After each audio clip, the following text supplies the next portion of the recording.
Hi friends, দেওরের reception বা বৌভাতের দিন রাত্রিবেলা খাওয়া দাওয়ার মেনুতে কি কি ছিল জানতে চাও তো? জানি জানি সবাই অধীর আগ্রহে অপেক্ষা করছো। নিয়ে চলে এসেছি সেই ভ্লগ। প্রথমে ঘুরে দেখিয়ে দিই কি কি স্টল ছিল। স্টার্টারের মেনুতে প্রথমেই ছিল চা, তারপরে গরমের জন্য ছিল দই লাস্সি। প্রথমেই একটু লাস্সি খেয়ে ঠান্ডা হয়ে নিলাম, তারপরে চলে গেলাম ঘুরে দেখতে আর কি কি স্টল আছে। ছিল চিকেন রেশমি কাবাব, চিকেন হরিয়ালি কাবাব, ভেজের মধ্যে ছিল paneer tikka, crispy chilli baby corn. এছাড়াও আবার ননভেজের মধ্যে ছিল চিকেন কালাশ, কিন্তু আমি পৌঁছাতে পৌঁছাতে সব কিছু শেষ হয়ে গেছে, মাত্র দুটোই পড়েছিল।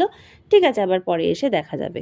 তাছাড়া ছিল ফিশ সসলি, এরপরে ছিল জিলিপি আর রাবড়ি, তারপরে গরমকালে যেটা না থাকলেই নয়, মকটেল কাউন্টার। আর এদিকে এসে দেখছি আর্নিশা কিন্তু খাওয়া দাওয়া শুরুও করে দিয়েছে।